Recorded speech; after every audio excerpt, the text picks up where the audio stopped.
Good evening, everyone. I'm writer Coach Tony, and welcome back to my channel. I'm videoing once again because I haven't videoed for some time. So, yeah, I have to go back to work. So, anyway, today my first vlog will be a book review.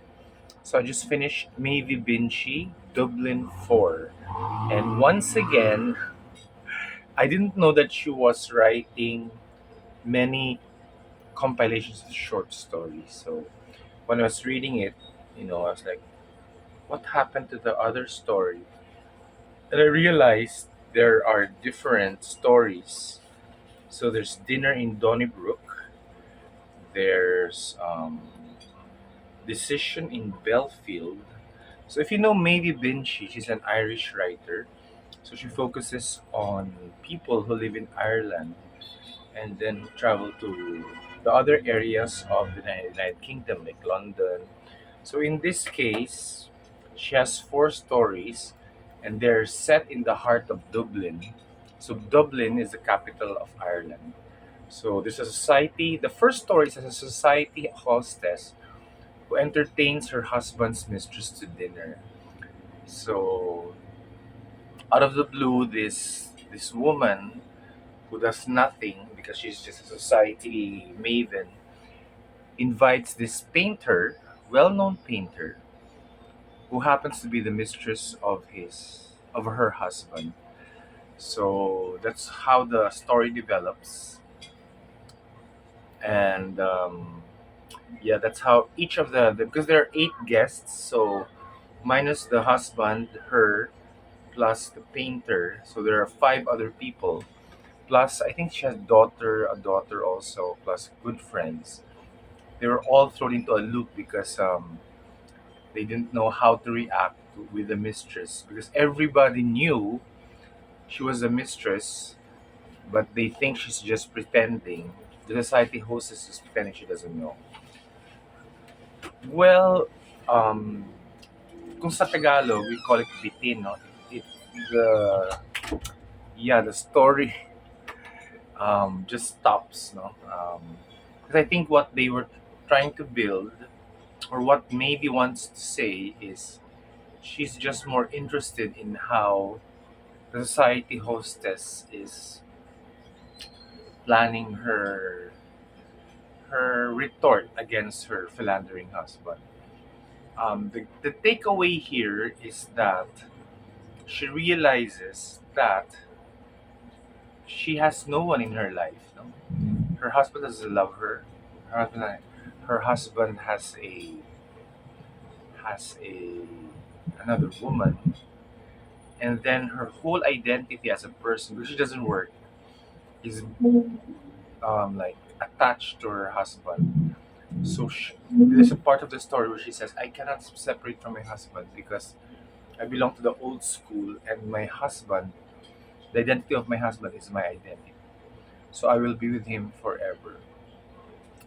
Of course, now women can make certain choices without going through that. No, so um, so anyway, this reflects the time when Maeve Binchy wrote this.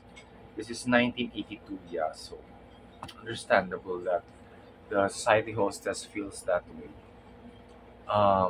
Yun lang, I find it bitin. It's like just hangs there without any the um, conclusion, without any resolution. Then we have a country girl. The second story is a country girl savors the delights of city life. So I also come from the country. I grew up in the province, in the mountains of Cebu. So when I came to Manila in 1998, I was 17 years old. I was so happy because I was gay. And when you're gay in a rural area, it's a bit difficult because everybody knows your secret. But when you're in the big city, you can disappear. You can explore the city. So this is also what happens to the country girl. Unfortunately for her, because she has roommates, no. Unlike me, when we moved to Manila from the province, My grandmother had a house here, so we had our own private house. So I didn't have to deal with roommates. But in this short story, the country girl has two other roommates. And the weird thing is she realizes that these roommates do not want to be her friend. I mean, they're not really there to be her friends. No? They're just roommates. So she thought she'll have a group of friends where she can socialize. But then she realized these people had their own lives, no? And then what makes the dilemma more difficult for her is because these friends kind of disappeared. No, she went out one night and then she picked up these two guys. She brings them back, these two guys, to her bedsit, to her apartment, no, her flat, which she shares with the two other roommates, who also have their own bed seats. They call it bed sit. Eh. So it's parang rooms. And then, so she passes out because she's drunk. And then the two guys, the two girls entertain each other. And then they disappear.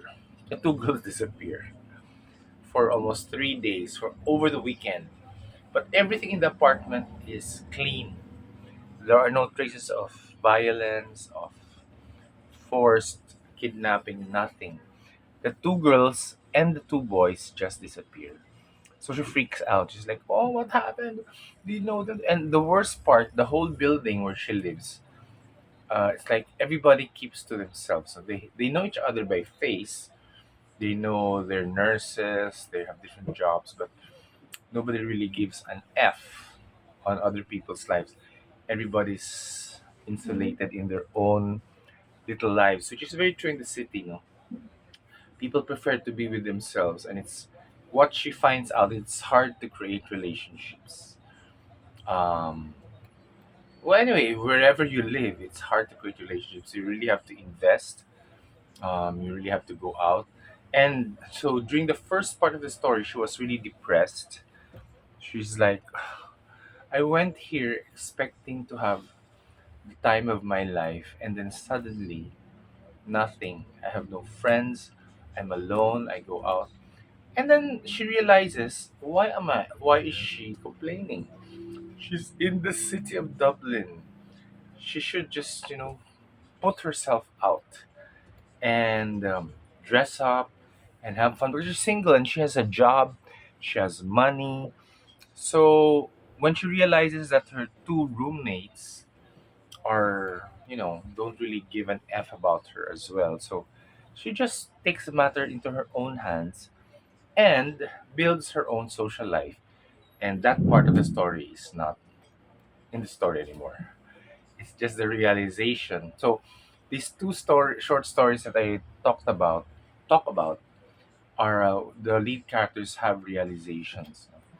So in the first story, the society hostess realizes that she has no one in her life, and that she built her life around the lie of a husband, and that this country girl, the second short story, has to take matters into her own hands if she wants to have friends in the city.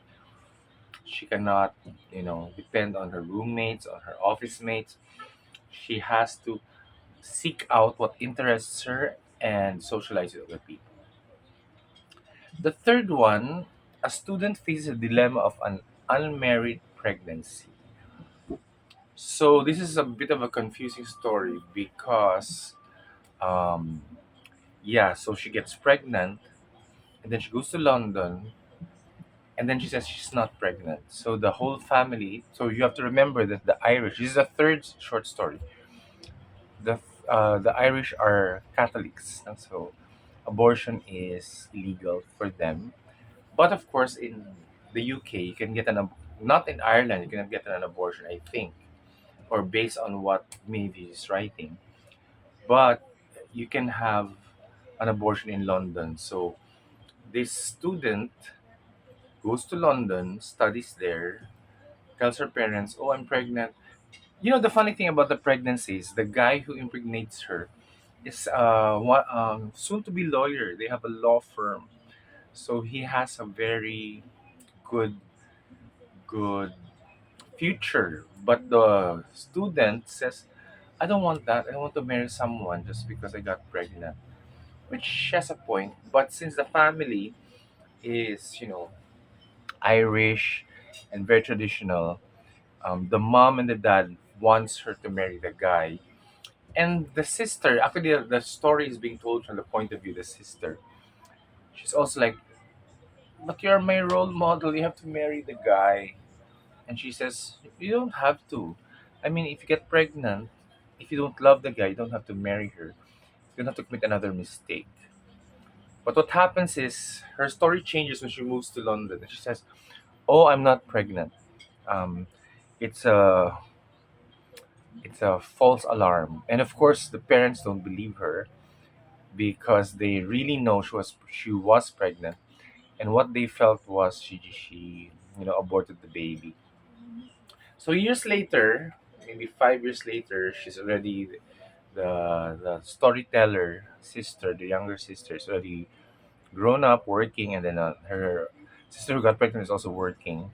The irony is, the guy who impregnated her and the sister became an item once again, and they want to get married because they really love each other, you know. And then the sister was like, the younger sister was like, did you get, she couldn't really get over the idea.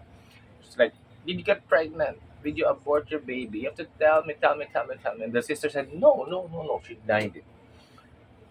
So she could not, the younger sister could not wrap her head around the idea that her sister maybe committed, abortion. But, that's her life. Um, yeah, she should not, I don't know. She should just worry about things about her own life and just leave her sister alone, with her decisions. Her sister decided to terminate the pregnancy. I think the pregnancy is really terminated because there were parts in the book, in the short story, which says she was really pregnant. But anyway, that's her choice. So, but it all ends well because the guy that she loves, the lawyer, also wants to marry her, so they can finally form the family that they want. And they're more mature now and they have more money. Yeah.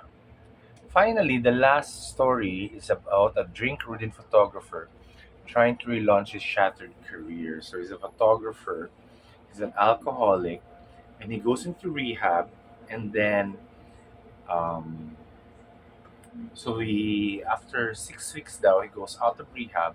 So that's when the story begins. Now it's how everyone in the family reacts. Now the wife, the brother, the friends, the best friends, and the two kids. They have two teenage kids.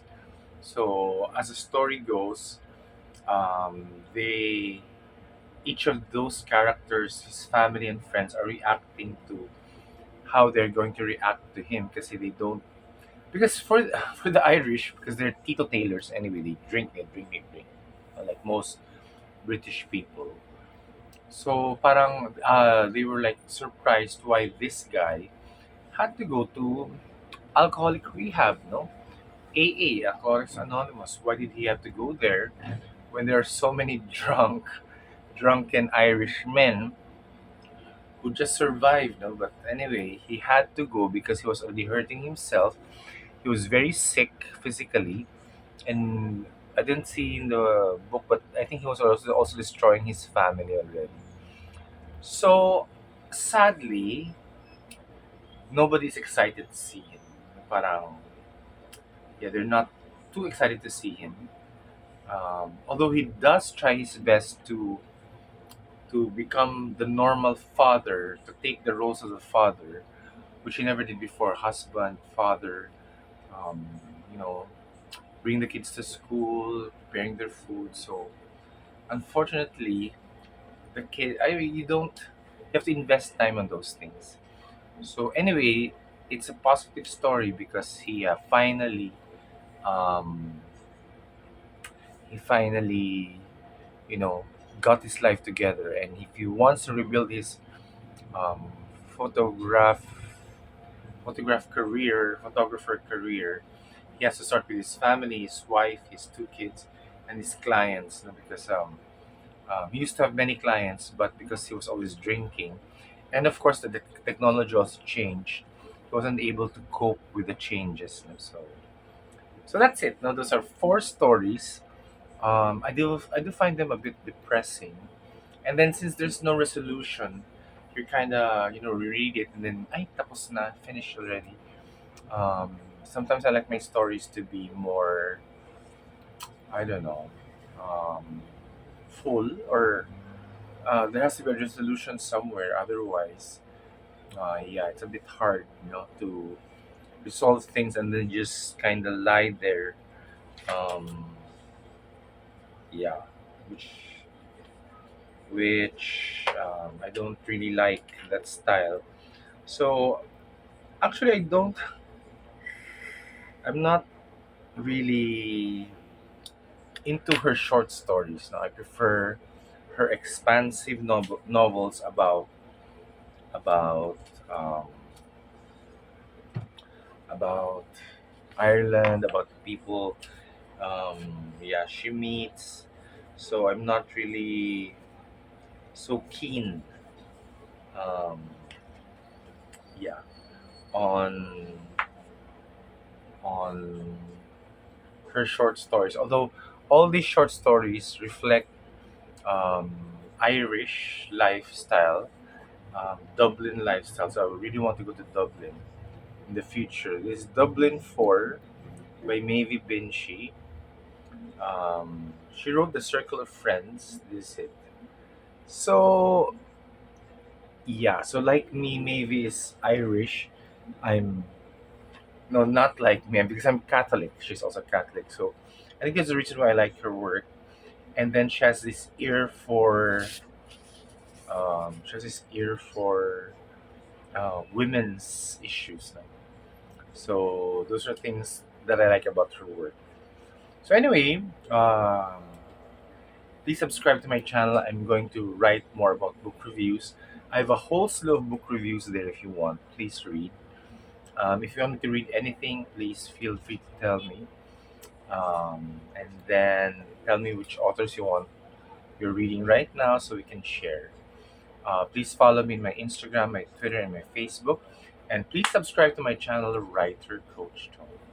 Bye, everyone.